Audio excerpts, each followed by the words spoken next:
long story short, the story of the Buddha is he was the kin of royalty. He was so used to, having things given to him. He never experienced death. He never experienced anything remotely uncomfortable.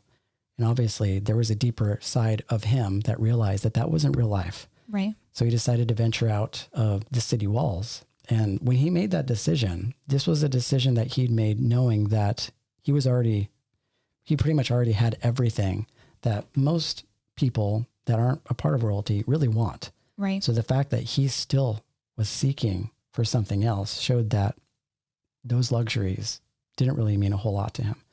There was something deeper inside, and that divine impulse, I call it like the evolutionary impulse that happens, is something that I think each individual person goes through at some point, and it causes us to venture into unknown territory, the unknown realms, and really break out of what's comfortable.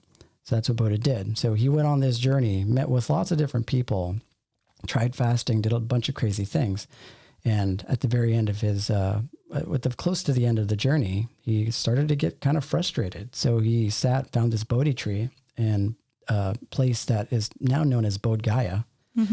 And apparently that's the home of where that Bodhi tree is. You could actually still go to it. Oh, you can? I didn't know that. But it's speculative though. There are some people that are like, okay, this is where Buddha sat under, and there's some people that aren't sure. Right. But it's in Bodh Gaya, and I've seen pictures, and it's still cool to dream. Right. So he sat underneath this Bodhi tree, and he said to himself, he's like, I'm not going to move from this space until I become enlightened. So he sat in meditation for days, and Mara came and seduced him with every possible thing you can imagine, like beautiful women, like, I guess in relation to kind of how we say things, it'd be like the equivalent to like drugs or wealth or popularity, right? And Buddha just sat there completely indifferent and still to all this that was going on. Yeah. Right. And that's where he realized that there was a separation between himself and the sort of thoughts and the desires that come within his field. So I think the point of that story is most people, when they think of Mara, when they think of that sort of great seductive force, they see it as, okay, there was some force outside. Maybe it had that sort of archetypal, mythical vibe to it. Like he came and he was like this dragon that like came from the stars or something like that. But that wasn't the case. Mara was inside of him. It was the ego. Right. Yep. So it wasn't that there was some omnipotent force outside of him that was tempting him. It was that Mara, the ego inside. Yeah. Whenever you're still, whenever you're sit and radically honest with yourself and your journey, when you're still, the mind, you'll notice, starts to move. It does. Because it gets so used to moving in and out of life. And I think a large reason why it gets so used to moving is because we live in a really fast society. Yes, we do. Really quickly, right? Yes. Everything's moving so fast. So we don't even realize that our minds and our egos start to get used to that intensity. Yeah, absolutely. So that you're conditioned. You're conditioned for it. You're so fast, moving fast all the time. And then if you're not, then you feel like you're being unproductive. Right.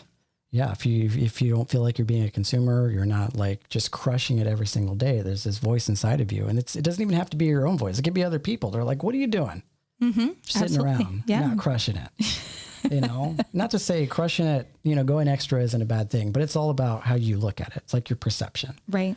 You know what I mean? But everything needs balance. Everything needs balance. But the interesting thing is that when you sit and you're really present and you go into meditation and you just sort of quiet down, it seems like such a far away concept because a lot of us don't really get a whole lot of time to do that. Right. So the second we sit down, we get really hard on ourselves. I mean, what do you expect? You live in a society that's moving so fast. So of course your mind's going to adapt to that. So that's where the mindfulness and that awareness comes into play. Because if you're operating from awareness, you can see that mind moving without being affected by it. Yeah. In the same way that Buddha wasn't affected by Mara, right? Because he's still. He noticed that there was something else that was still, there was something else that was present. There was something else that didn't move along with this sort of this extrasensorial stimulation. And that was awareness. Mm-hmm. You know what I mean? He was fasting during that time too, right? He didn't eat or drink. Yeah, there was a period of time. Well, he went and along his journey, he met with several different types of people. And these different people were, some of them offered him different types of practices that promised enlightenment. Yeah. So he tried fasting and that didn't work. Yeah. He got so close to death that he almost died. Wow. And he was like, no, it's not here. I think the whole parable of the story is that he searched everywhere for enlightenment and didn't find it.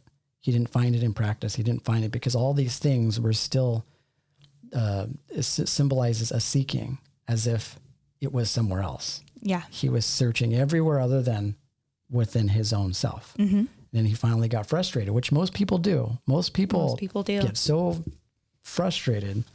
Well, they'll just sit down, just like Buddha did under the Bodhi tree. And they're like, I'm just going to sit here. And they give up. It isn't that they even sit there and try and be like, all right, well, I'm going to sit here and try and control my mind. It's not like that. You get to a point where you just give up. And that's when it comes. And that's when it comes. You have to sort of give it all away in order to get it back.